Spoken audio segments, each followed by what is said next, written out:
Okay, right, I'll start. So welcome back, everybody. I imagine most people on here now have only just finished seeing me about 10 minutes ago, so sorry you've got to see my face again. But I'm going to very quickly pass on because I'm just here to introduce the next session on marketing your courses in a changing market. And boy, are we in a changing market at the moment. So I hope this is going to be really, really useful for you. And we have two great experts. So Kelly Gordon, you may or may not know. Kelly is a freelance sport consultant, and she specialises in participant understanding and insight. You know, the very things that we want to know about in order to grow our courses and be as relevant to the market out there. She has worked as a development director at English Netball and designed all of their strategy. But she also worked at Sport England, being a strategic lead for clubs, but then went on, I may have my timelines wrong here, but she certainly then wrote a report with Martin Chester, who's also running one of our workshops, called Getting Active Outdoors, which has been hugely influential in Sport England's strategy with regard to the outdoors.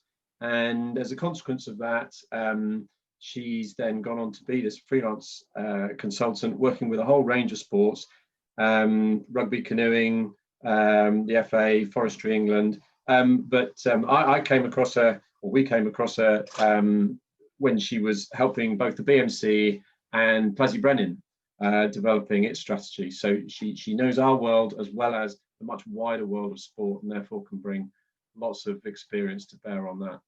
And then Nicola is our media and IT officer based here at Shatwood Cottage. I should say guru, really, because she knows everything when it comes to CMS and the developments that we've been working on there. But also she runs most of the sort of marketing for mountain training. So that's for all of the man training organisations, and she is a key and integral member of the team here. So I think that's enough. I'm going to now pass myself over to these two, who hopefully will really produce some expert information. Over to you. Super. Thank you, Guy. Oh, there we go. Just a quick bit of housekeeping, which you're probably all used to by now. So the session is being recorded, and if you could make sure that your name is displayed correctly, that would be great, so we know who's here. Everybody is currently muted, and so we're going to use the chat box to deal with questions and that kind of thing, and there'll be a sort of midway break as well, so you are allowed to go and get a cup of tea in the middle. And if you can contribute when we sort of ask for any feedback, that'd be brilliant, because I think it'll make for a bit more of an interactive session that way. And I will hand straight over to Kelly. Brilliant, thank you. Thank you for the introduction, Guy. Nice to meet you all in this strange world that we are in a virtual reality. So very odd, and even more bizarre that I can't see all your faces as well. So I'll just have to imagine you. I think from the list, I know some of you, but certainly not all of you. So my job with you today is to look at the wider market. We're going to start broad and look at the wider market and the impact that COVID's had on activity levels broadly, and then home in on the outdoor sector and market trends and the impact that again COVID's had on the outdoor market, but also the opportunities. So I'm going to run through that first, and then I'll hand over to Nicola, and then it'll come back to me again, and then we'll do a bit of joint work in the middle of it. So, okay, so starting off broad first. I'm sure you've probably, for these next few slides, you've no doubt heard a lot of this in the press, but just thought it was worth highlighting to start with, because it's in the context of what we need to think about today, and we think about within the context of the outdoors world as well. So just looking at general activity levels over the last year, so picking up 2019, 2020, 2022 active lives data, which the Sport England measure for physical activity, and overall the inactivity levels are still at their lowest ever, and even more so with COVID this year. But I guess one of the positives I just wanted to highlight here was that the overall growth that activity levels have seen in this country from last year to this year has been driven through adventure sports. So hill and mountain climbing and orienteering, walking, etc. has been a big driver, and you've no doubt seen that yourselves as well.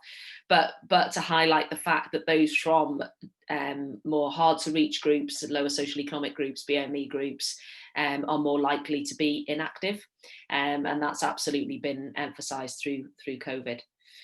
So that's just a headline number in terms of active lives over the last, well, more than 12 months, because it's from May. And if we move on.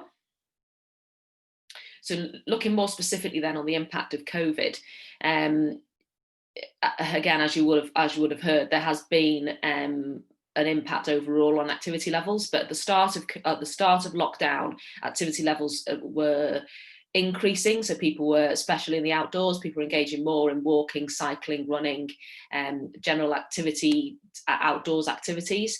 But as we've gone through COVID, numbers have started to drop off. The recent, that's September data that came out, but since we put these slides together, the October reports come out from Sport England as well. And interestingly, more people are walking for travel than for leisure. But overall, the people who are cycling for both leisure and travel have fallen since the last wave, since this September data. And interestingly, the interest and the potential to want to carry on walking, cycling is starting to drop off. So I think there's an opportunity there with the market to try and capture that appetite that's been driven through lockdown and through the summer, to make sure that it doesn't go, doesn't drop off. So that's sort of the adult side. And then we see a similar picture with the children's side, but slightly more scary for the kids because it's impacting at school as well. So overall activity levels have dropped, and there's been a particular decline of physical activity at school. So 1/5, the recent survey from Youth Sport Trust identified that 1/5 of schools, all schools, have reduced their PE delivery in school, and 50% of schools have stopped delivering after school activity. And you've no doubt seen that since this lockdown, clubs have stopped as well for kids if they're doing football and that sort of thing. So I'm going to come on to the outdoor sector, but broadly, activity levels across adults and children are at an all-time low, and they are specifically at a low for the hard to reach groups. So move on. So hence the reason why the Sport England strategy, which is in consultation at the moment, it's going to be released in January next year. There was will be a heavy emphasis on priority audiences, and those priority audiences I've listed there, and that's mainly to address this impact that COVID's having on activity levels. So the Sport and the strategy you'll see as it starts to come out will be very much focused on those areas and working with partners who address those particular audiences. Okay, and the other point with the Sport and strategy is a heavy focus on local. So there's this phrase that they're using more and more around the 20-minute neighbourhood. So they're looking at a local community and looking at what's happening in that community and what the infrastructure is within that community, and how people can be active 20 minutes from their doorstep. So it's very much around connecting local footpaths, cycle paths, outdoor providers, housing estates, everything that's going on, leisure centres, everything that's going on within that community, how it should all connect up to make it as easy as possible for people to be active. So it's that whole active travel agenda. And again, the reason I wanted to flag those two particular points, target audiences and active communities, is that they will be key in the Sport England strategy. And so it's important for you to think as providers how you actually position yourself in that market. So that's that one. That's it. Okay, so that's the broad stuff. So if we think then now around active outdoors and the impact of COVID and what the trends are, and almost trying to look at this as a bit of an opportunity as well, because I know a lot of what I've said is quite negative, but we also need to consider, and particularly as we go on and think about what it means for you as businesses, how you can almost make the most of the opportunities as well. Okay, keep on here. So as I mentioned before, the numbers who intend to walk and cycle have dropped, But what I would say is that those that have started out walking, cycling, and certainly through lockdown, as I said, we're doing more activities outdoors. There has been a growing need for an engagement to improve their confidence and competence. So things like going out and taking the family out, be that walking or on the bikes, how do they do it safely? How do they make sure they know where they're going? How do they make sure that they know what their local trails are? So it's that very low level need to, and it goes back to the point I was saying before around trying to maintain that activity level that starts to drop off. And there hasn't been enough research into why it started to drop off, but one of the reasons why it may have dropped off is because maybe the confidence and competence hasn't been, fulfilled enough. So it's just, is there a place there to address that?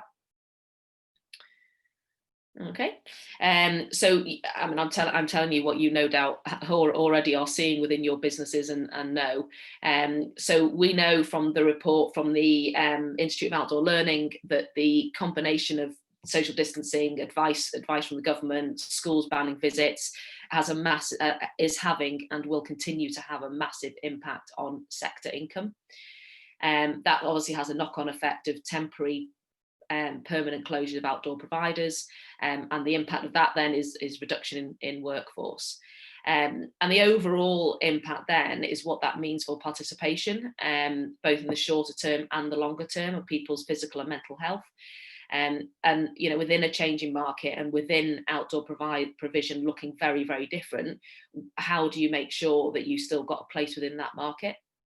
I think that's one of the key things that we want to look at today, and Nicola and I have talked a lot about, is how can we make sure that the outdoor sector still thrives in this time and moving forward when you've got all of these things happening. Okay. So just wanted to, in that context, and I guess we just need to think of, as we start thinking about how you actually position yourselves in this market and how you actually deal with some of these challenges, there's just some really key things that I think we need to consider. So if you just keep on clicking through. So the whole quest for convenience, so people are now, and even more so because of being locked down and you relying on technology, and as we are now, people want things easier, they want things more simplistically, they want it here, they want it now, and it's sort of instant gratification. And that's even more so with children and young people as well. They rely on technology more than ever, and it's how the outdoors positions themselves in that market to respond to that modern customer's expectations. And wrap around on that as well, people's development is coming more and more through YouTube, and through understanding and teaching themselves through online content. And again, we've had to, as we are today, we've had to rely on that more and more. And that is what people are starting to get used to. And in fact, I said to Guy, isn't it strange the world that we've come into? And I think your response, Guy, was we're sort of getting used to it now. So people are, be that, for whatever it is they want to learn. But the positive of that is that people still buy into brands and values and stories and causes. And again, we think about the NHS, and we think about all of the other sort of charities and causes that have got to people's hearts this year. People still want that. They still want to believe in something and believe in sort of the authenticity of a brand. So there's a role that we need to play here in trying to bring those two things together.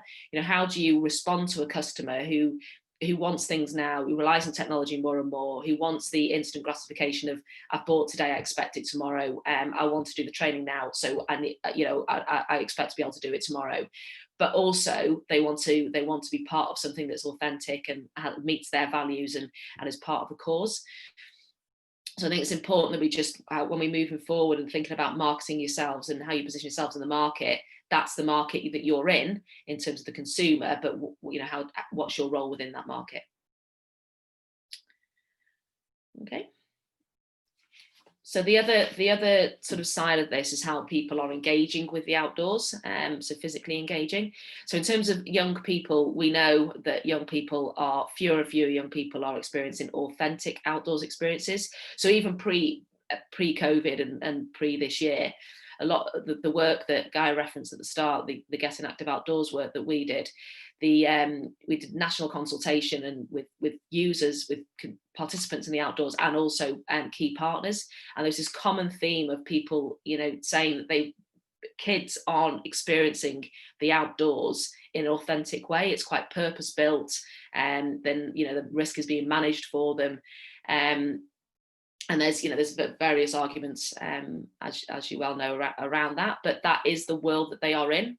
The challenge we have with that now is that, of course, a lot of those places have had to temporarily close and may have permanently closed.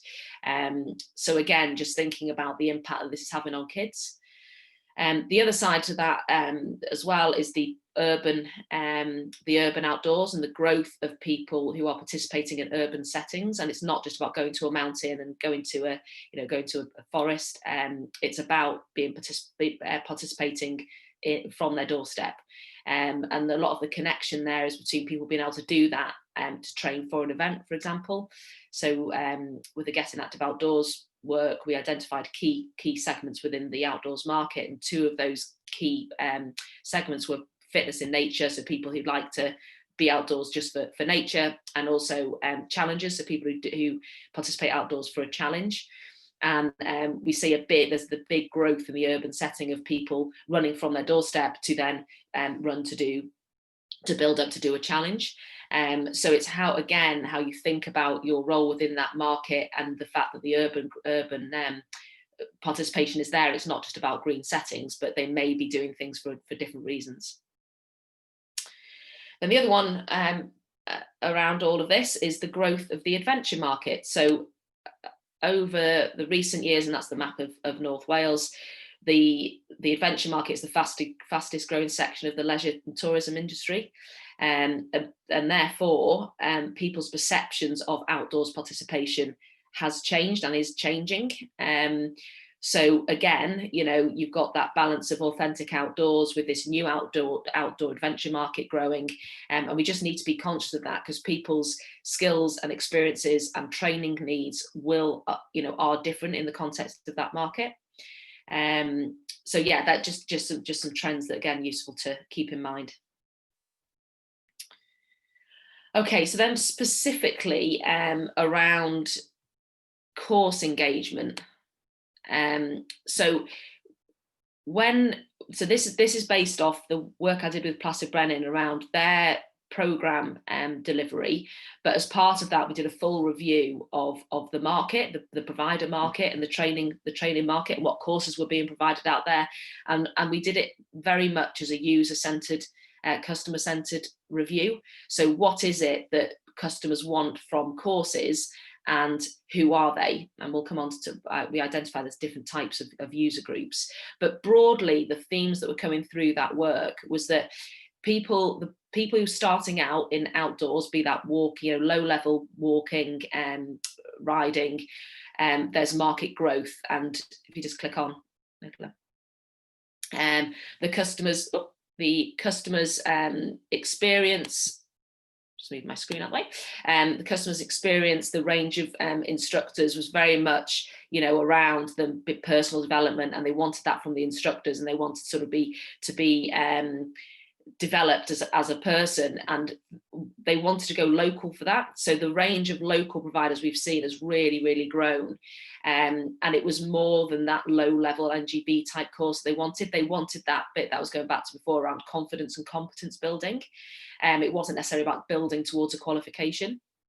But then as you go, the analogy of further up the mountain, where people wanted more specific training, they wanted more qualification, they actually wanted something different from the workforce. So they wanted that more around technical ability, more around a professional workforce. They wanted, in terms of supply, they would go to a national centre, a national provider, the place where they felt it was best to get their qualification.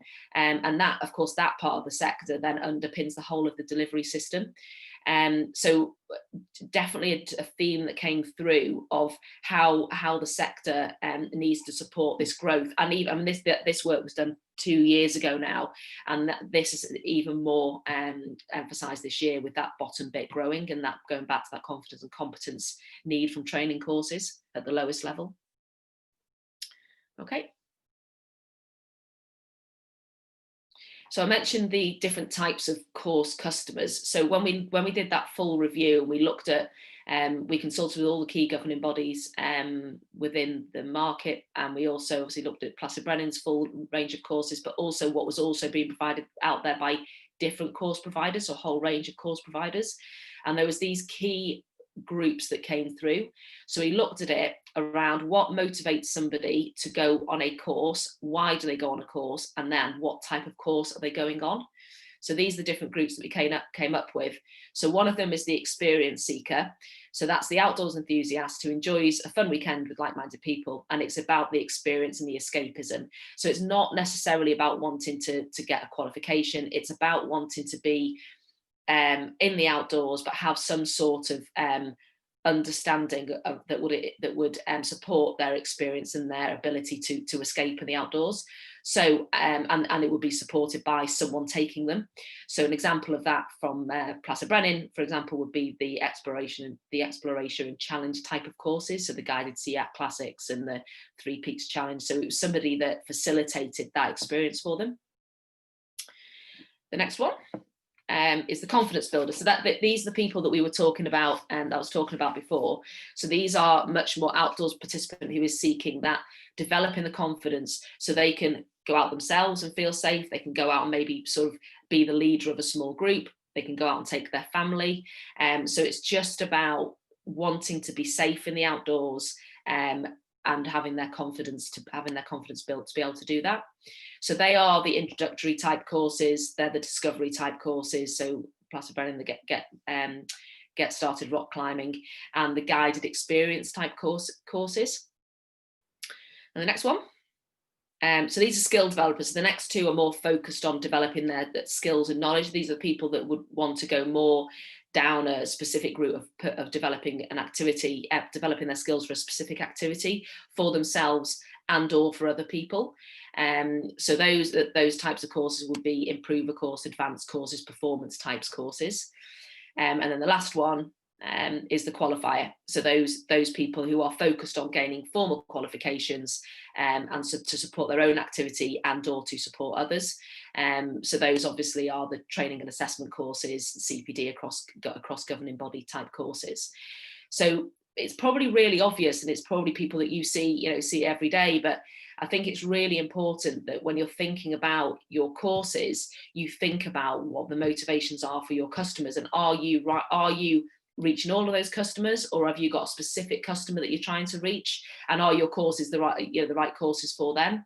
And it's just important to unpick that to make sure that you are focusing your energy on what the consumer wants, particularly where we're seeing at the moment that confidence builder, that blue box is growing. Okay. Okay, so I'm going to jump in a little bit here because the next slide is mine, but I just wanted to add into that it's also, as well as thinking about who your customers are in terms of which box, which category do they fit into, it's also really worth thinking about who are they then going to go on to work with. So say, for example, somebody's coming to you to become a lowland leader or a mountain leader, then we're assuming we're putting them into the qualifier box, but when they go away, they may well be working with people from any of the other 3 boxes. So it's just worth having that awareness. Yeah, absolutely. Yeah. Oh, there we go. So just going to move on a little bit now to talk about mountain training specific courses.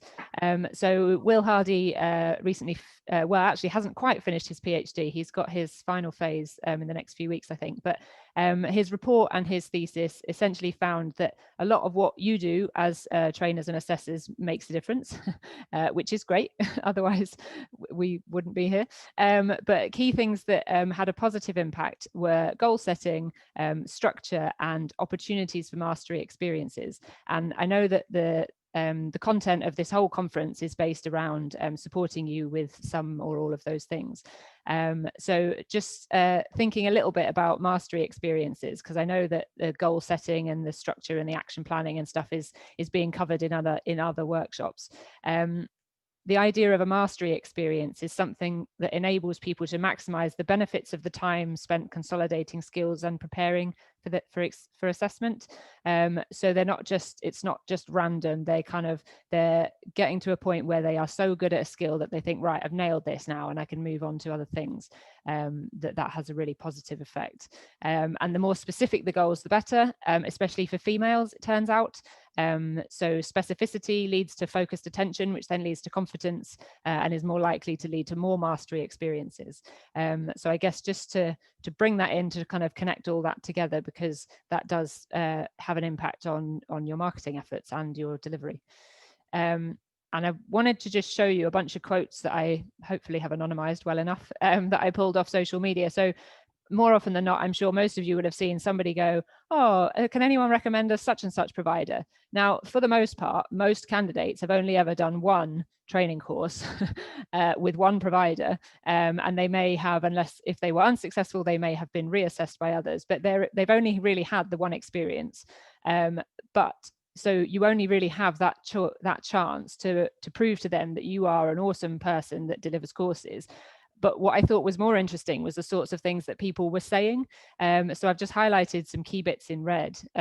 So the first one, somebody really put you at ease, and his enthusiasm and passion for the outdoors shines through. Somebody had a very easy to get teaching style. Somebody else was really helpful with extra info in between training and assessment. Somebody created a great atmosphere. Somebody else was brilliantly organized. Somebody else really made me feel at ease. And then the last one left with a very clear action plan. So I just wanted to draw your attention to the reasons that people think a course is good, and for you to maybe start to think about, well, do you know what people say about your courses? Do you know what it is they like? And do you know what it is that they would rave about to somebody else? Oh, so-and-so was what? If you don't know that information at the minute, it's definitely worth trying to find it out if you don't already ask for feedback directly or indirectly through emails or feedback forms, whatever, to find out what they're saying about you. And also, I just think it's, other than the person who was brilliantly organized and delivered the course, the rest of them, it was all very much about how the person felt when they were there. So I just think that that's an important thing to be aware of, because it does draw through into your pre-course marketing as well. So yeah. Sorry. I just wanted to also, this is a slight pet peeve of mine, so I thought I'd throw it in now, and it does link to marketing because it can impact on the potential pool of people that exist for all of you to attract to your courses, is sharing myths that aren't true. So the first one that I just wanted to pull through is that female candidates take longer to get to assessment. That is not true. We do not have any evidence that that is the case. Will Hardy definitely found that females are less likely to be assessed, so they may choose to not go to assessment more than males will, sorry. But it's not true that it takes them any longer to get there if they decide they want to get there. And the second one is that females are more likely to pass first time. There isn't any strong evidence for that either. There's definitely slight variations across the schemes, but none of them are what Will determined as statistically significant.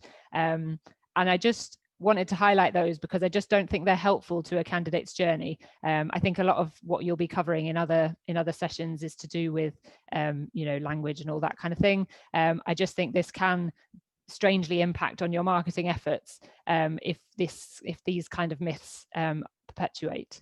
So just a plea from me to not share those things either pre-course or during the course, because it doesn't really help people progress. So back to the schemes a bit more then. So I did have a whole load of stats slides ready for you, but I've chucked them to the end, and if anybody is interested, I can pull them up later on. But essentially the overview of the walking schemes is that in 2014, as you know, we launched a bunch of new schemes in response to a changing market and demand from end users. 2019, we definitely saw a little bit of a registration dip. The only thing that we were able to attribute that to was maybe uncertainty over Brexit and concerns about money, and was it worth investing in a qualification or not now, and all that kind of stuff. And then 2020 came around, and I'm sure you can all imagine what the graphs looked like at that point.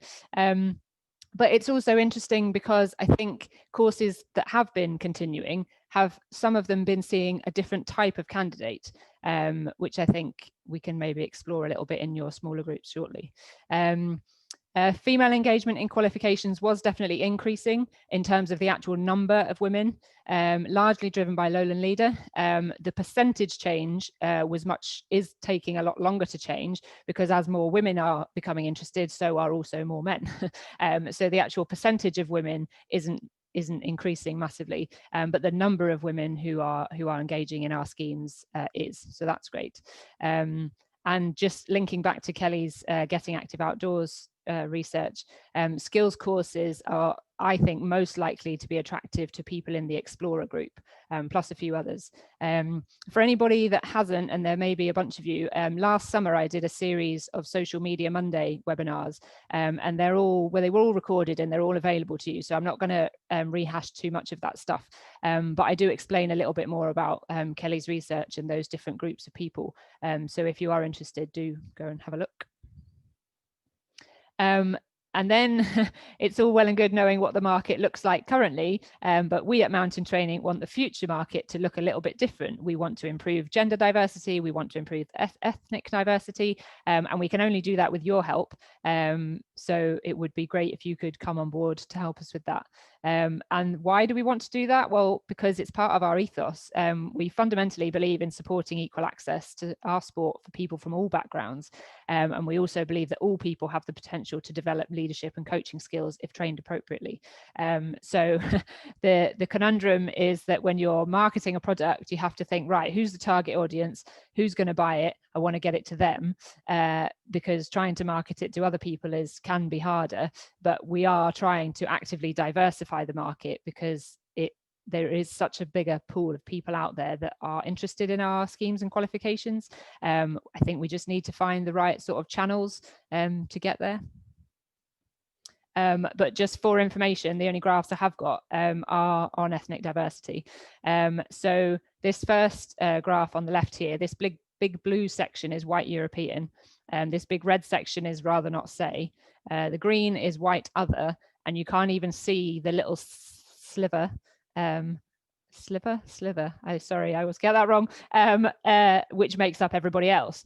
So I've put everybody else into a separate graph so you can see the different breakdown of different groups there, just so that you are aware of currently the position that we're in. I think that ethnic diversity is becoming a bit easier to talk about these days, which I think is brilliant. And I just think it's important that everybody understands where we're currently at in terms of our walking qualification passes.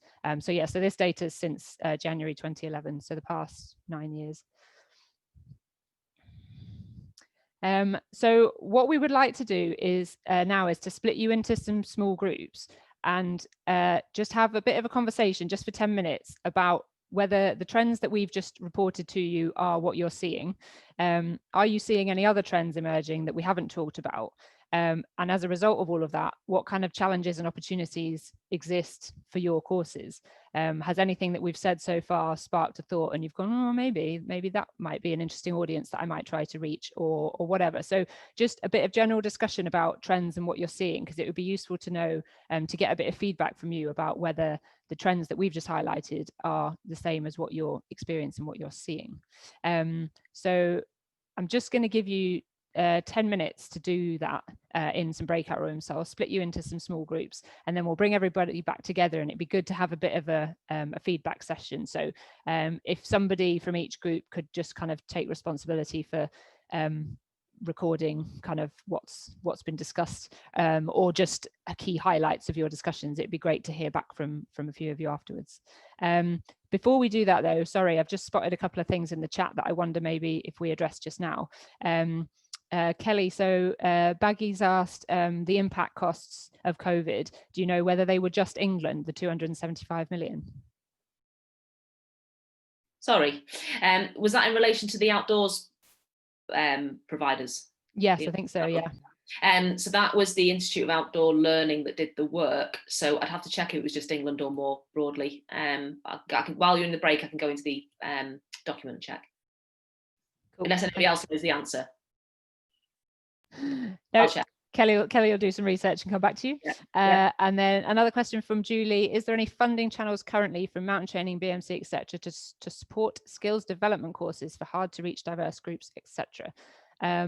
Guy, do you want to comment on that? Yeah, I can answer that. For Mountain Training England, we still have a bursary fund for underrepresented groups, and that can be there to support either qualification course participation or skills course participation. So, the answer is yes.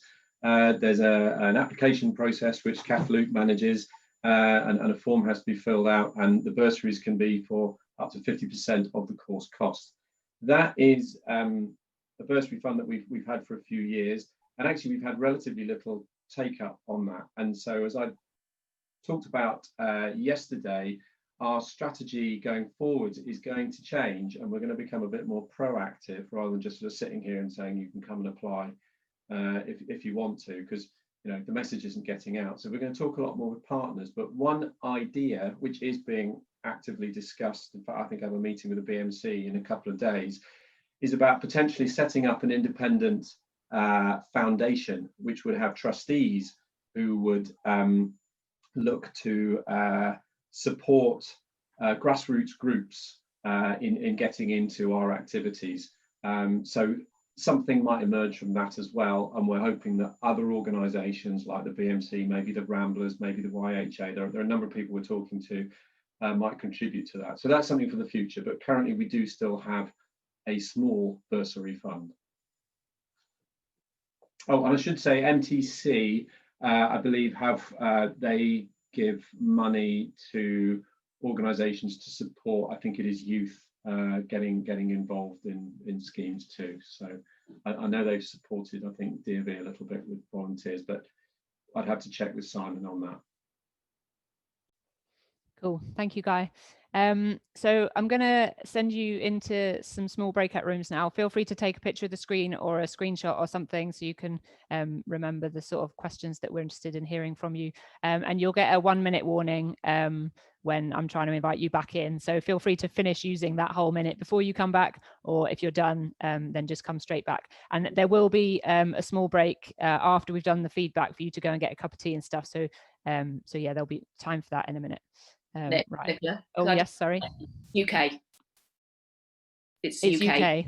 Right, cool. There we go, Baggy. UK wide. I can put a link to the report in the chat, I think, can't I? Yes, So yeah, I think so. Yeah. Super, thank you. Right. So there should be about 6 or 7 people in each room.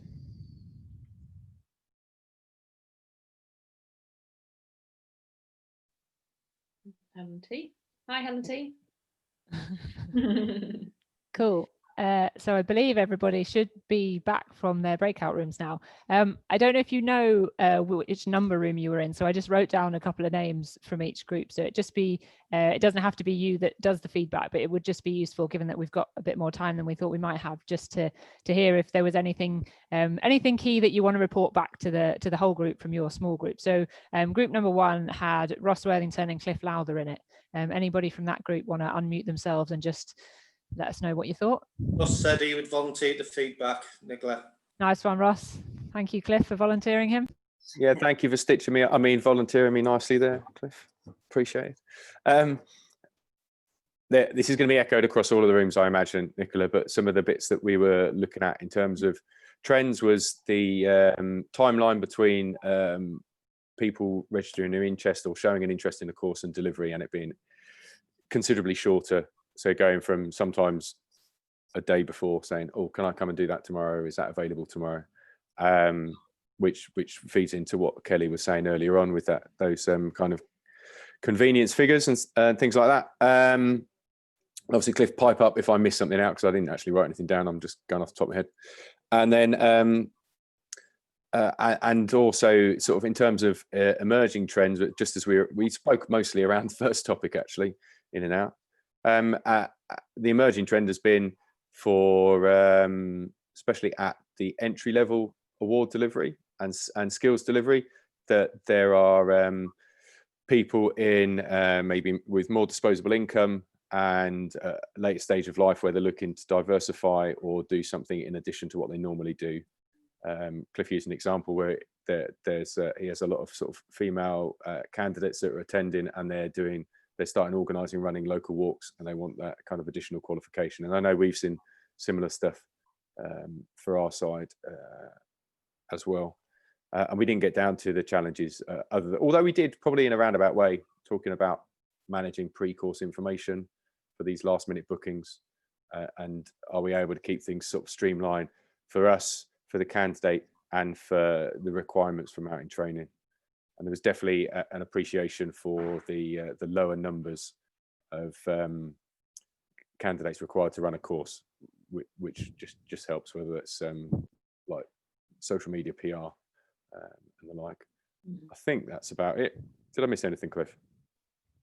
No, I think you covered it there, Ross. I think that last point about the number reduction on candidates required to run a course has made running the courses more valid, and it's certainly helped us out. And I think it's helped the candidates who have gone onto those courses as well, because obviously of the small numbers. So rather than the course being cancelled. Super. Thank you both. Group 2, Carol Emmons and Gwilym Starks. Anybody from your group want to give us a little summary or anything to add to what Ross and Cliff have just gone through? Don't all jump at once. I can name everybody in the group if that would help.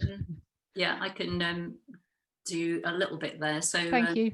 I'd say that Carol and Carol and Christine were saying that they have found that avoiding antagonising is the wrong word, but putting local people out. This is in terms of the challenges of running courses during lockdown. So avoiding parking in places outside people's houses, for example, has really helped with running courses, and also things like not taking people to areas where they're going to meet people. So trying not to walk on footpaths that go through people's properties, and taking people to more remote places has definitely helped people running local courses during COVID. And in terms of trend, that was quite interesting, because I ran courses for Plastile and Mark, not very many, but we had a real issue with getting people from ethnic groups onto courses.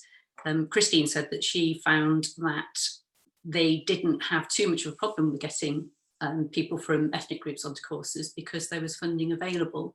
So the previous point that was made by Guy about the bursary funding is really interesting, because we might be able to tap into that to encourage more people to come on courses as well. One more issue that I've spoken to Guy about this in the past is that we have quite a lot of women who come on Lowland leader courses, and they almost all need reassurance that they're not going to be a burden to the course. And the issue that they have is that they don't think they've got the correct experience or enough experience or enough skills to be able to actually access the course because of the requirement for experience before actually doing the training course. So that can be a bit of an issue for people coming on the courses in the first place. Yeah. And interestingly, I can't remember who it was who said, somebody in the group said that they actually asked people to do a hill skills course before even applying for the Lowland Leader course, and that has actually helped people to come in. So I think that's about all. If anybody else wants to add something. That's helped with their level of confidence, you mean, doing the hill skills course first to know that they are appropriately experienced, right? Yes, because I've talked to Guy in the past about possibly taking away the requirement to have experience before coming on the Lowland Leader course, because the training is what sets people up to actually then have the confidence to then go out and get the experience, if that makes sense. Yep. Yeah, absolutely. That's really interesting, because I did a review of British Cycling's mountain bike leadership course, and we did different focus groups and did quite a lot on Breeze and the women's side, and that came through really strongly as well. The confidence and competence to actually go on the course, and whether they were going to be right on the course, whether they were going to be like-minded people, etc.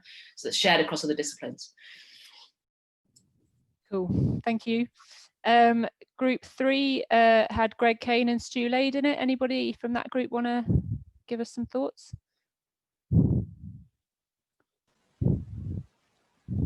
I can, yeah, we were just talking a little bit. Feel free to chip in, anyone else. Where was I? So amongst the group, we were talking about a few different things that are that we've seen. So the kind of low levels of ethnic minorities participants is something we've seen forever, basically. There was discussion that some of these people may be worse affected by like the COVID thing as well. So whether or not those trends actually will get any better or not, it's hard to know. And then additionally to that, we were talking about the various challenges that will come up with staffing. Sam's company, for example, will have double the people doing their Gold DV next year. So, and with a number of people having potentially left the industry or moved on to more stable things, there's concerns there about the number of leaders available. So whether or not that will be an opportunity, because there will be, well, arguably more of a guarantee of work for people who are, you know, on the verge of doing their assessments to get that done in the spring, for example. Someone else chip in if there's anything else to add there.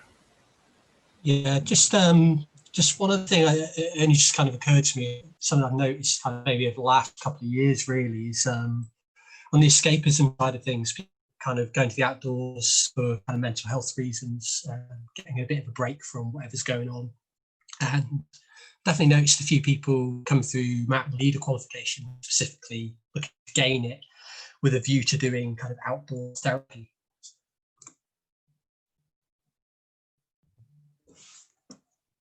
Oh, I'm not sure if that was the end of your points, Stu, but I would absolutely agree that I think we get some Facebook messages and we get info at emails from people that are interested in doing our qualifications for those reasons. So yeah, I would absolutely support that. I think that's a growing trend. Cool. Super. Thank you, Greg and Stu. Then in the next group, group 5, Jason Till and Patrick Norris's group. Anybody from that group want to share your thoughts? That's me. I'm spokesperson apparently. Nice one. Thanks, Alan. I thought we were group 4. That shows how much I'm paying attention. So, in terms of the trends, the agreement in the room was that they're the kind of trends, and those have been mentioned earlier in this feedback session that we've seen. In terms of other trends emerging, we got into a bit of a discussion there about the path that we're on in terms of more courses and more diverse courses being available from mountain training anyway, and how that's perhaps giving an opportunity to filter out those 4 customer types against opportunities that are more applicable to them, whereas in the past they may have been getting funneled down into opportunities that weren't the best. Which developed into a further discussion in terms of the kind of challenges for us in ensuring that we get a good alignment, and those people who are coming to us, particularly perhaps through experience and confidence seeking, knowing what is an applicable course for them from the language and the terminology that we might all be familiar with, and also the resources that are available, so from marketing, but also in terms of support or benefits of being an MTA member and things, and those being applicable to these different customer groups, and how we kind of coordinate and manage that, which seems to be the path that we're on, but it was kind of a discussion around those things really. And then in terms of diversity, that there seem to be some regional differences in the room according to the kind of geography of where people were based and the kind of alignment with opportunities that might exist in those places really. Yeah, general consensus to be proactive, as Guy put it, in terms of encouraging people to feel that they can be part of this community and get involved with some of the different diverse backgrounds of the wider society anyway really. So I don't know if there's anything to add to those things. I wasn't very concise then, I wasn't very concise in that section. No, that's great. Thank you, Alan. That sounds like a pretty good summary to me. And we're hearing a fair few common themes here, which is really useful. And then the final group, group 6, had Andy Newton, Baggy, Kat Forster. Anybody from that group happy to share?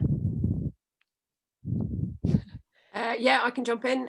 We Thanks, talked about yeah, pretty similar to a lot of other people. It just got a bit stuck because it's hard with COVID to talk about trends, and everyone actually did quite different work. So there was just general chat about different sort of trends and stuff like that, but nothing really to add, unless anyone else feels differently. Nick, can I just come back on something that was mentioned? Guy, yeah, go for it, Guy. Yep. Kat's comment about the Lowland Leader Award, which I know, yes, she said we had talked about, and I just wanted to remind myself what we'd done with that, because we did feed that into the Walking Schemes Review, which, you know, I've said is a little delayed, but it you know, we're going to see the results of that next year. And for Lowland Leader, I've just looked it up here. It was agreed at the MT UK and I council meeting, which had been probably in the spring, that we will, it says here, we will broaden the prerequisites for attending training so that people aren't put off by the need to have, in inverted commas, log 10 varied walks in lowland terrain where the use of map is required. So we have heard you, Kath, and others, and we're going to address that. That's great. Thanks a lot, Guy. Okay. Super, thank you, Guy. It was really useful to hear back from you, Kath. Kath, yes, but I meant to say it was really useful to hear back from all of you. So thank you for sharing your comments. We're just going to take a quick sort of 4-minute break in case anyone needs to loo or wants to quickly put the kettle on. So it's only going to be for 4 minutes. So my watch says currently it's 12:04. So at 12:08 we'll carry on. But I just wanted to give you the opportunity to run away if you needed to for a few quick minutes, and then we'll start again promptly in 4 minutes. Thank you.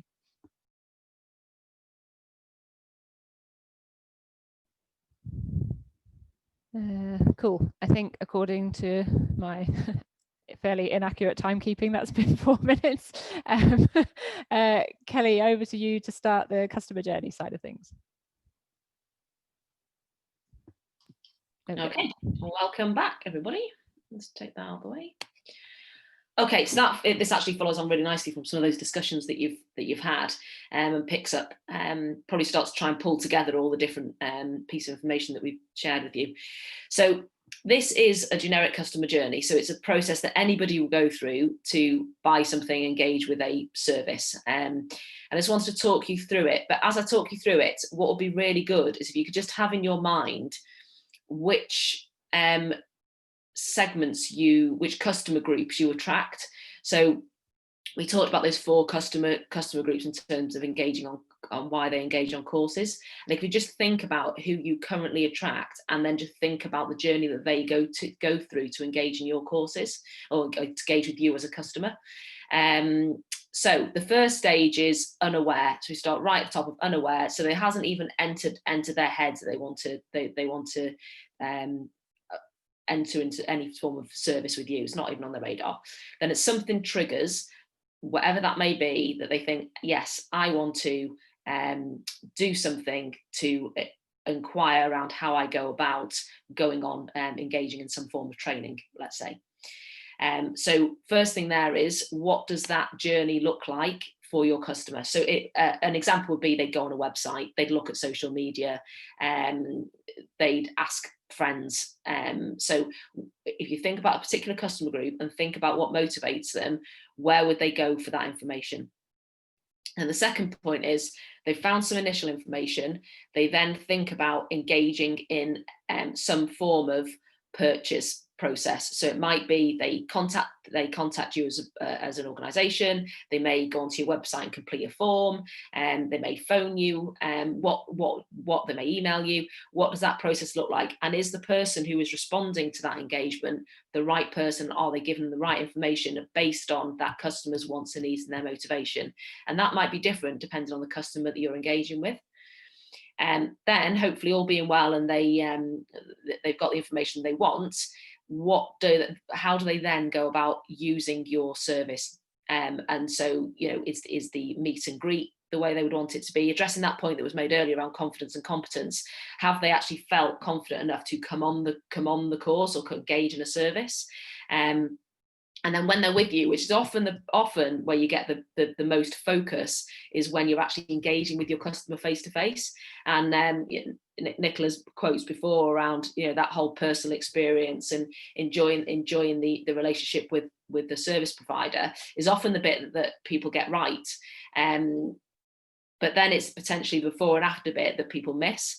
So there's the use bit, but then when they go from using you and they go and either, you know, do their own thing in their own environment, or they progress through a training course, what does that engagement look like with them post and during course, or during the service that you're providing to them? And then how do you get them to switch from doing it as a one-off to becoming a repeat customer? And that goes back to the point right at the start we made around them buying into your brand and buying into your values and buying into who you are as a business. What is it about you that will encourage these people to keep on coming back wherever they are in that journey and whatever motivates them? And how do you keep an eye on their motivations changing? So they may have come for you the first time and they've ticked a box of their confidence and they feel they buy into your brand, but next time they want to come back for something different. So it's really important that you think about that process that they go through to make those decisions. So that's the theory. Just the final point there around the gaps and opportunities. So within that process, if you go through that and you're thinking in your head, well, yeah, we do that bit right, but actually we're not very good, or at the pre-marketing bit, or actually we are, but it's quite generic, it's not focused on a particular audience, then it's perhaps just worth making a note, maybe as it's in your head, about what those gaps and opportunities are, and perhaps it's an area that you need to think about doing something about. Okay, thank you. Cool. So this is a sort of well, not quite real life experience. That photo is actually of a woman called Catherine, who is the finance assistant in Scotland for George. But I was using her as an example. Let's say she's called Amy. She's a 41-year-old teacher and she's recently been promoted at school. So we're just going to use Kelly's customer journey to track through what she does and where she goes. So firstly, she enjoys walking with friends and family, and she's often the one who decides where they're going to go. She's starting to think more about learning more so that she can deliver DOV at school. She does a bit of research online. She starts following some people on Instagram, and she asks friends and colleagues which qualifications she should do so that she can do some DOV stuff with students. Next one is that she asks for recommendations on Facebook.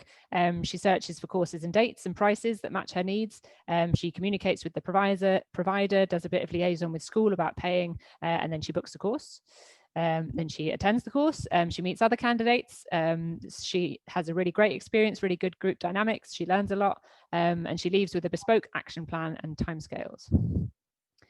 She follows the action plan. This is such a lovely ideal world. Amy follows the action plan. Nothing gets in her way. She keeps in touch with course mates. They meet up for a weekend in North Wales, and the provider checks in with her after 4 months, because that's what they agreed when she left the course, as they agreed that as a good time for her to be kind of prompted to update them. Then she books on an assessment with the same provider and with somebody else from her training course, and she enjoys the assessment, she learns even more, and she passes.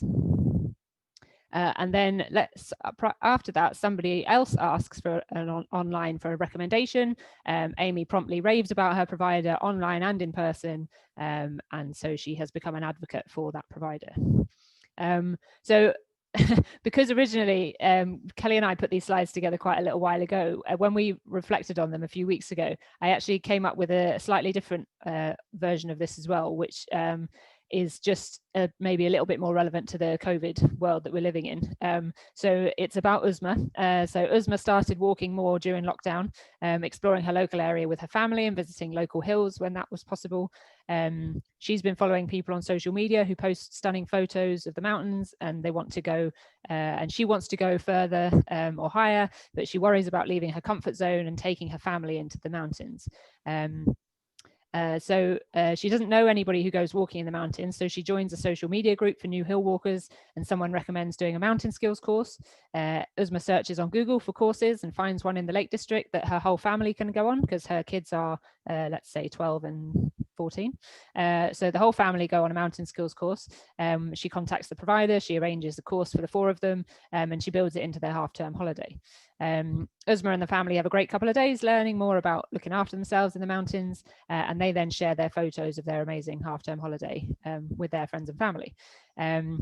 Uzma then starts planning their next holiday, maybe to Snowdonia, and then the next phase is that she starts volunteering, taking isolated people walking near her home, Uzma then recommends to them that they might want to do a hill skills course so they can feel confident about going out alone or in small groups. And she gives them information about her mountain skills course provider. So she again has become an advocate for the provider that she attended a course with.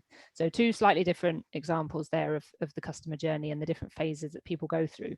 To add to that, Nicola, I think Go for it. one key point as well with this is that journey would look quite different depending on what that person's wants and needs were. And you know, as you said before, it paints a really lovely, perfect picture of someone's seamless journey. But actually, as you could probably think in your head, there's many a time where you would have lost them as a customer. And that might be the before bit where they first looked at your website and actually it doesn't reflect what they want, what the wordings, the imagery, or it might be, you know, later on where they don't come back. So it's that customer journey can look different for different customers based on what they want and how you're engaging with them. Definitely. So we're going to look at 6 phases of that though. So I think there were 8 phases that Kelly went through. We're going to look at these 6. So awareness, engagement, use, which in our case is experienced them on a course, time, which we would kind of consider their consolidation period, and their commitment, which kind of would be you retaining them as a customer, and then finally the advocacy. So for each one, I'm going to kind of go through and essentially ask a bunch of questions, maybe give you some ideas about some things to think about to kind of critique whether you're doing those things, other things you might want to think about doing.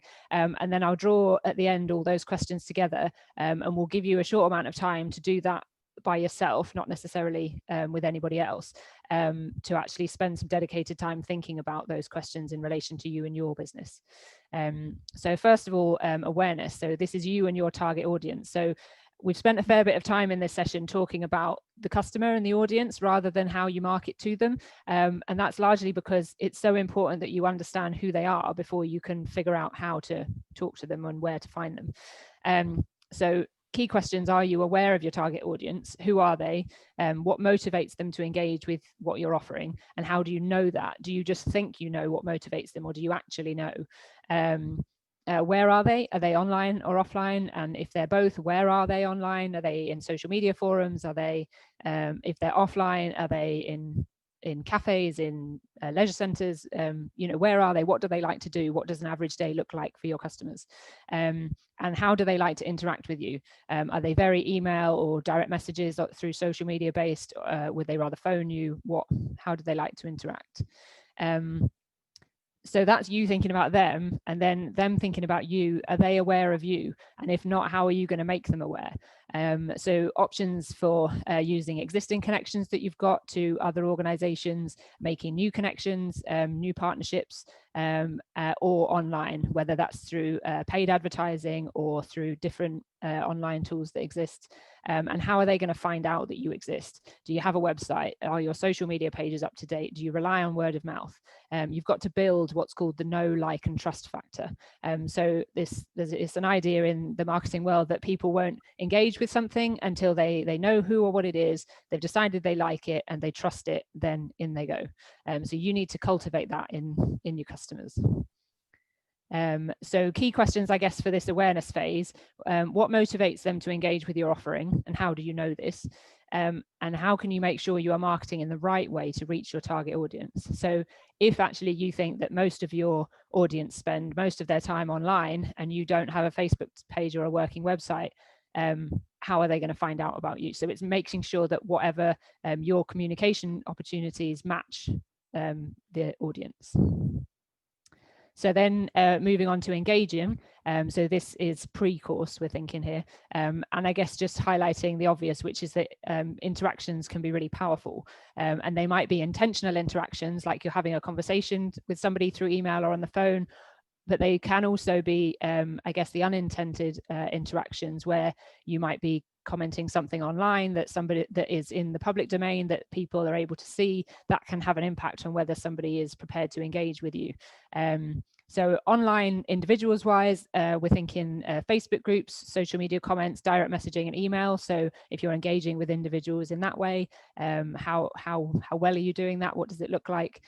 Offline, walking groups, schools, colleges, universities, local authorities, councils, youth organizations, all the kind of end user groups, but that maybe are easy to engage with as a group rather than as individuals. and then offline communication with individuals, so whether that's on the phone or face-to-face. And if they ask you for more information, what have you got available to share with them?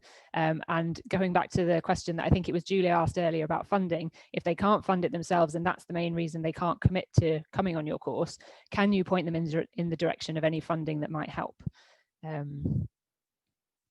So I guess the key question here is, what are your strengths and weaknesses in this area in the engagement phase? Moving through into the experience then, I don't want to labour this point because, as I mentioned earlier, a large part of this is being covered in a bunch of the other workshops anyway. But are they having a quality experience on your courses? How do you ensure customers have a great time? Do you ask them about their lives? How do you choose the staff that work on courses? Do you give any thought to the diversity of the delivery staff that you use? Do you ask for post-course feedback? So you might think that everybody's having a wonderful time. Do you know that they're having a wonderful time? You know, you can use some of their feedback, some of the little quotes that they might give you as extra ways of marketing to other people. People love reading reviews, so you can use those to your advantage. And do you know that all or most customers have the same or a similar experience, or is it a little bit hit and miss depending on all sorts of other variables? Because essentially what they're buying is time with you. They're investing their time into a qualification and they're choosing to go on that journey with you. So, oh, sorry to rush forwards. So how can you make sure that the experience that they're having of the product, which is you essentially, is really positive? So for this one, I guess I'm just asking the question, setting a sentence that you can finish for us. Customers will have a quality experience on your course because what? So for the consolidation period then, how and when are you following up? Are you following up at all? Do you engage with them after they've gone? What capacity and tools do you have to help with this? Because I'm sure that some of you are sitting there thinking that you haven't got time to do most of this. You could spend your lives engaging with customers all the time if that's what's required. So there's a certain amount of needing to be realistic about what you can do. But are there any automated tools that could really help with that mean that you don't have to do so much legwork, but you can still maintain some of that interaction? Is there any way that you can measure whether it's worth the time or money that you might be spending on it? So could you do a little trial for 6 months or so to do something and see, actually, is that making a difference? Do you follow up to see how people are getting on? Can you support them on? I know with our qualifications, for some people, they will do a training course, and so them coming back again, the only real option is for them to come back to do an assessment course. But if what you offer is also quite a broad range of other skills courses, then you could tailor things to them in the future once they've passed their assessment course, whether that's extra CPD opportunities that they can come to you for, or just other opportunities for them to interact. And what's that last one? Oh, do they or can they contact you for help during their consolidation period? So do you give them ways in which they can get in touch if they have questions? Do you have a set time every week or every month that you're kind of available for random queries and stuff? So how do you manage all that side of things? So the key question here, I or we can support candidates after a training course by, what do you do? Two more, and then we're going to give you a chance to go and have a little think about this. So they've come back, so they are committed in that phase of the customer journey that Kelly went through. So this could be they've come back for an assessment course or another course. They're also now assuming that when they first came to you, were at the beginning stages of their journey. They're now more likely to think of themselves as a hill or mountain walker, amongst other life labels that we give ourselves and other people give us these days. So what does that mean? Has that changed their motivation at all? Could you now offer them something that you couldn't before? Do returning customers get any kind of discount? Do they become part of a club? Kind of, it doesn't all have to be about money, but what is it that's going to kind of reward them, I guess, for having come back? So just having a little think about what you can do to encourage repeat business. And then finally, the advocacy stage. So that common question, can anyone recommend a provider? You want to turn your customers into people who will say, oh yeah, I had a great time with so-and-so. You know, those quotes that I went through earlier on. You actively want people to do that for you, because that is such a powerful marketing tool. that you haven't really spent any money on. It hasn't taken up any of your time to have given them a great experience. It doesn't cost you any money in advertising. They're just doing it for you. And that's massively powerful these days, because there's so much stuff out there and there is a lot of noise, that personal recommendations still really do mean a lot. And they will do it if they've had a quality experience that felt personal to them. And that can be either word of mouth, so out loud in person, or social media, private messaging, blog posts, forums, and also they can become influencers. So that term influencers, which is kind of the idea that you would use somebody that has a good following, whether that's on social media or otherwise, to promote you, your product, your courses, your organization. So it's kind of helping to shortcut people through the know and like stages to trust. They didn't really know you, they didn't know if they liked you, but they've decided to trust you because somebody else said they could or should. So it's how you're going to encourage people to do that for you. So a quick task that we're going to ask you to do independently rather than in groups, because I'm aware that marketing is a great thing to chat about, but equally some of you may not want to share any of your ideas that you've had with the other providers that are here, and that's totally fine. So we're just going to give you maybe another, where are we at? Let's go 10 minutes. And I'll leave these questions up here, so feel free to just keep them on the screen, to write down a bunch of thoughts in answer to these questions. So you and your customers and your business, what motivates your customers to engage with you, and how do you know? And how can you make sure you're marketing in the right way to reach more of those kinds of people, or more of other kinds of people if you want to expand your audience? What are your strengths and weaknesses in the sort of engagement pre-course period? Customers will have a quality experience on your course because, and you can support candidates after a training course by, and then the retention, what can you do to encourage repeat business? And advocacy, how can you encourage your customers to recommend or promote you? So just spend the next 10 minutes just writing a bunch of things down, and then I'm not necessarily going to ask anybody to share anything.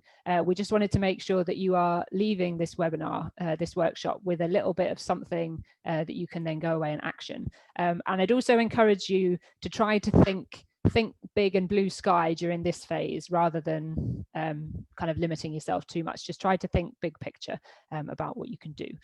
Kelly and I will still be here. We might just be having a little chit chat. So if you have any questions that you wanted to ask, feel free to just shout out and we can answer your questions. If not, we'll bring everybody back in 10 minutes time, and we will there'll be a bit of an opportunity for some more questions then. Does that make sense to everybody? I can't see anyone, so hopefully hopefully that makes sense. So yeah, I make it 12:30 now, so we'll see you at 12:40.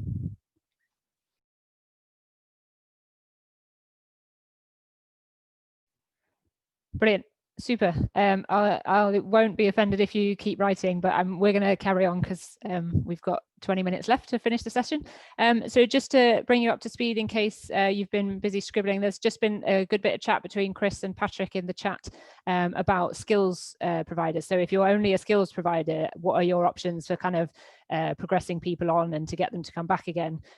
So I guess Chris highlighted one option, which is hill skills to mountain skills, and then beyond that potentially towards any of the leadership qualifications, but also he said could be supporting them through different experiences. So it might be that they've done a mountain skills, but then they might want to go and tackle some more adventurous areas in Scotland that they still would like you there to support them with. And Patrick said that he sells some activities through Airbnb, like a half-day map and compass skills course, which does well with families, and the marketing reach of companies like Airbnb is huge. So you're potentially able to reach way more people through that than you would otherwise. And then Ash has just said about customer advocates, with the thrust towards community work, are there any examples of good practice with joint marketing initiatives between other businesses and providers? I didn't quite follow your example of the Lake District, Ash, but the thing it made me think of was potentially teaming up with, depending on where you live, a big office-based company, whether they're either a multinational or a small local one, but teaming up with that organization to offer them opportunities there staff to get out, to go walking, to upskill them, because employers are really keen to invest in staff these days to, you know, for the mental health benefits that come with going out walking, and so that they are fit and healthy and able to continue coming to work. So ways of teaming up with different organizations that are totally outside of our sector is definitely something that can be an option. So I just wondered if anybody, having spent a little bit of time thinking about their business and trying to answer those questions, did anything come up that you thought, well, how would I do that, or how can I be better at that, or am I doing this right, or what do I do about this because it's really difficult? Has anybody got anything come about? Nicola, can I just follow up on your last comment? Yeah, go for it. And potential hookups with other organisations. Post-lockdown produced quite a lot of interest from things like holiday parks and caravan parks, etc., who wanted that they approached MTA, but there just wasn't time to set it up through the BMC. But there, you know, quite a lot of these sort of holiday businesses, accommodation-wise, they're often quite keen to hook up with a local provider to provide days out with families and so forth. Super, thanks, Guy. Nobody's screaming at me with anything, so I'll just plow on. Oh, click the right page. So just a few ideas, I guess, of how we can help. So I did mention that there's a whole series of webinars on our website that I did from last year, which kind of talk you through each of these phases in different steps in a bit more detail as well. So, you know, how you can work out what your unique selling point is, who your target audience is, how you can reach them, the sort of content of posts if you're looking to get more into social media, how you can construct those things and that sort of thing. One thing I would say is that I'm very aware, as I've said, that some of you are kind of one person providers, and so you haven't got a big team of people that can do stuff for you. So with regards to social media, I definitely would pick 1 or 2 maximum channels that you are going to commit your time to. Facebook and Instagram are, well, Facebook owns Instagram, and the two are quite closely linked, so you can cross share, but generally speaking, it's better to just pick 1 or 2 and go, right, I'm going to do this one, because you can otherwise lose days and days at a time. Well, it is in some organizations somebody's full-time job to sit on social media monitoring what's going on, and you haven't got the time to do that because you are going to be out and about, you are going to be running courses, and you can't respond immediately to stuff that happens. So just thinking a little bit about not trying to overcommit yourself whilst also maybe dipping your toe in the water if you haven't already. There's also the branding and marketing area of the provider area of the website. And then this year we did a series of expert sessions, which I know a number of you came to. 2 I wanted to highlight that might be useful. One is Trail Magazine. Oh goodness, I've forgotten his name. That's awful. It will come to me in a minute. The editor of Trail Magazine.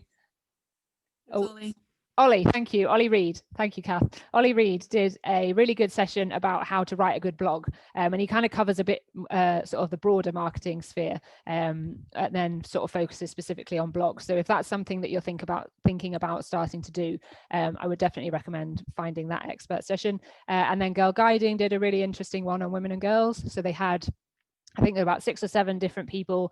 Some of them were Girl Guiding members, so they were sort of 12 to 19 or so, and they also had some leaders. And I think if you want to increase the number of women and girls on your courses, you're not really sure how or why they're not attracted to your organization already, it just might be a good session to watch to try to understand the challenges that they've had and the things that went really well for them and what they find appealing. So yeah, just pointing that out. So to add to that, Nicola, Sport England, This Girl Can, Where Women Go, research does a lot of that as well, how to engage women, how to speak to them, how to market them, etc. And that's on Sport England's website. Cool. Yeah, nice one. Thank you, Kelly. Cliff's just said in the chat, with relation to specific marketing for Lowland Leader, can I ask what mountain training are doing to reach/promote this course? I believe one of the issues is that most people who would come on these courses would not necessarily be aware of mountain training courses or the website. So I guess what we're doing specifically is linking in with, and I don't know if Guy might add to this in a minute, is our stakeholder organisations. So some of the biggest user groups of Lowland Leader seem to be organisations like the Duke of Edinburgh's Award and Girl Guiding and other kind of local walking groups. So most of our marketing efforts, I guess, are going into those stakeholder organisations rather than directly to the consumer. Anything to throw in there, Guy? Yeah, just to echo that, is that, you know, our role really is to work on an organisation by organisational level. And so yes, we talk to people like, as you said, Scouts, DFE. I think Alan's on this session here now. They're responsible for an awful lot of volunteers being trained as Lowland Leaders, but also Girl Guides, Association for PE. We're constantly in discussion with these groups, and they are constantly, we hope, talking to their members. You know, these things take time, but it's definitely reaping dividends so far. Yeah, well, you just reminded me, we have had a couple of articles in the Association for PE magazine, so trying to kind of raise awareness amongst the teaching sector about who we are and what we do, because you're right, Cliff, if they're not already kind of part of the tribe, as it were, they're not going to know who we are, so we're trying to use slightly different methods to get to those people. Just, I guess, other resources, Kelly and I are a resource. You can always get in touch with us to ask any questions. If you do go down the social media route, please do engage with us, engage with Mountain Training on social media. If you tag us into stuff, we can either like or comment or do other things with it, depending on what platform we're on. And that kind of interaction does help to feed the Facebook algorithm, because a lot of you don't have a great deal of control over what your followers see on Facebook or Instagram or Twitter. It's all decided by an algorithm. So you've got to try and do the right things to get that content seen, because people there's so much stuff that they could be shown. Facebook has to decide what are they going to be shown. So yeah, but anyway, there's a bit more about that in the social media webinar series. And if you need specific resources, then do let us know. So I've just been working with George McEwen in Scotland on a PDF for the teaching sector, specifically to do with Lowland Leader, actually, Cliff, thinking about it. And it's kind of written using sort of Scottish education language, you know, so that it was written in language that they can understand, and we may well take the article that we've written for the Association for PE for England and create a similar kind of resource that at least then providers can have those things, and if you're speaking to particular groups of people, there's something that you can have to try to reach out to them.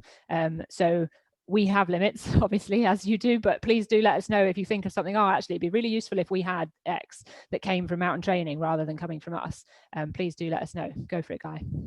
Just one more thing. I mean, obviously, the way that you would market for leadership courses or skills courses can be very different. They're often very, very different groups of people.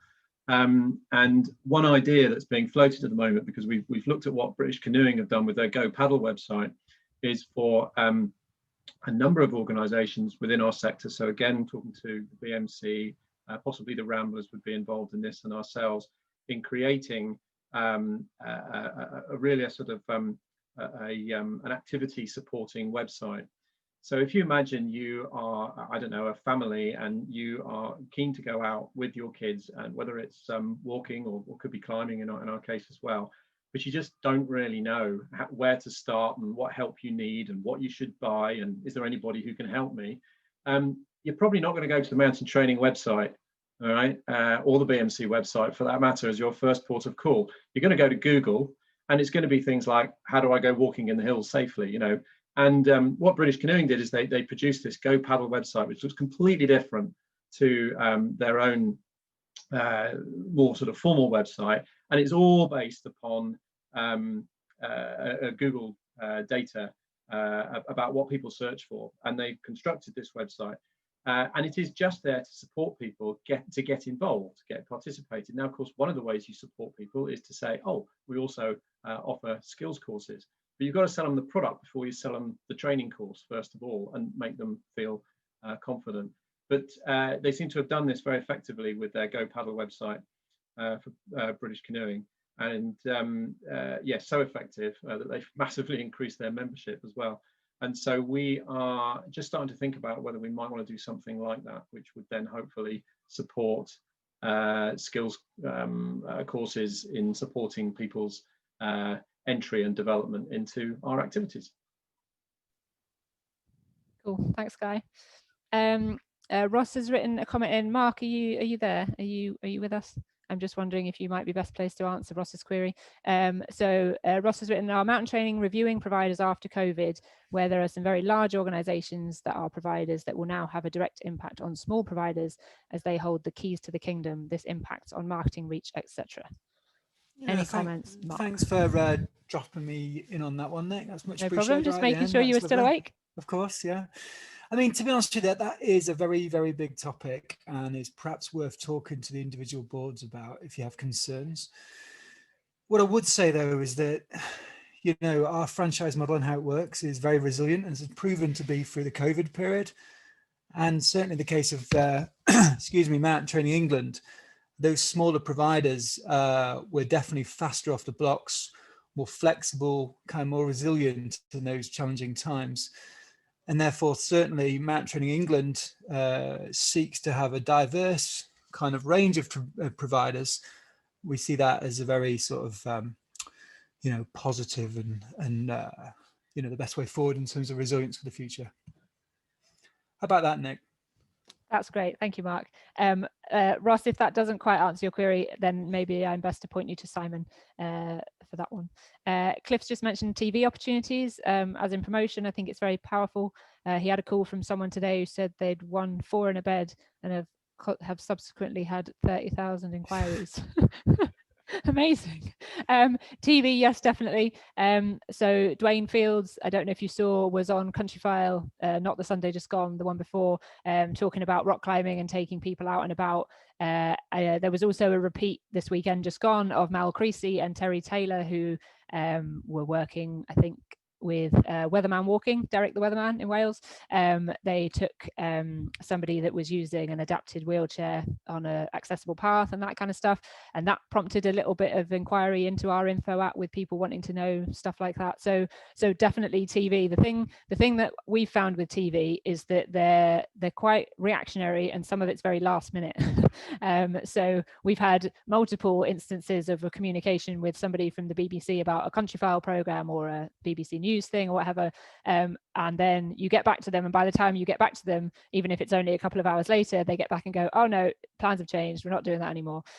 So yes, absolutely TV. If you know any journalists, print journalists or online journalists or reporters, that kind of stuff, you can sometimes strike up relationships with people through Twitter for that sort of thing as well, that can then end up leading on to work opportunities in the future, because generally speaking, TV is an expensive thing to do, so it's better if they come to you wanting what you're offering. So yeah, definitely. Cool. Let me just minimize this again.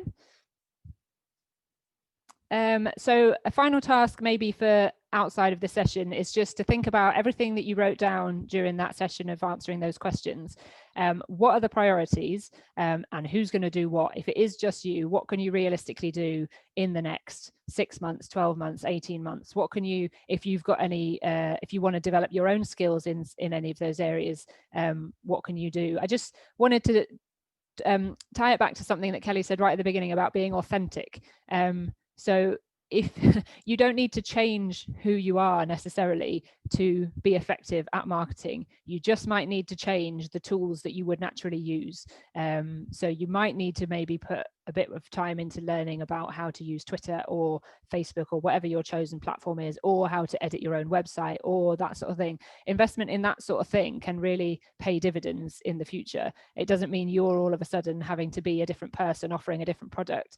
It's just that you're having to engage. If you've identified that your customers come from that world and you don't quite join the dots yet, then that's a good place to invest some of your time and effort, I would say. If you already do that really well, where else what else are you going to prioritize?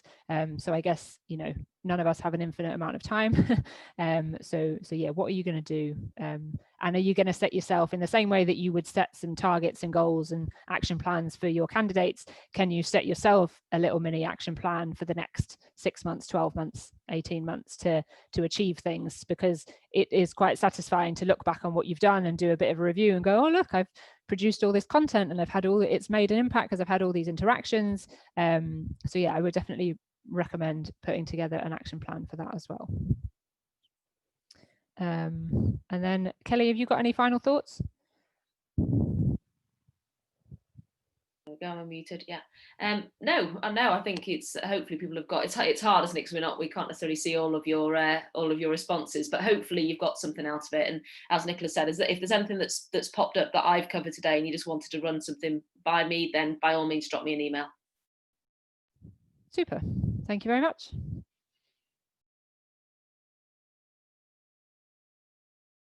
Am I handing back to you, Guy, or are we done? Yeah, I guess that's it. No, so thank you so much. Yeah, I just need to say thank you to Nicola and Kelly for, I hope what everyone's found a really informative session. I mean, I've heard lots of this stuff, but I'm still learning every time I go through it, and it still throws up more questions for us as well as I'm sure for yourselves. So really thought-provoking. Thank you so much for that. I know you put a lot of time into this, Nicola and Kelly, and good luck everybody in promoting your businesses. We'll do everything we can to support you, and if you've got any ideas for things that you think we should be doing, we're always listening. So thank you again, and see you on the next the next workshop. Thanks everyone. Okay.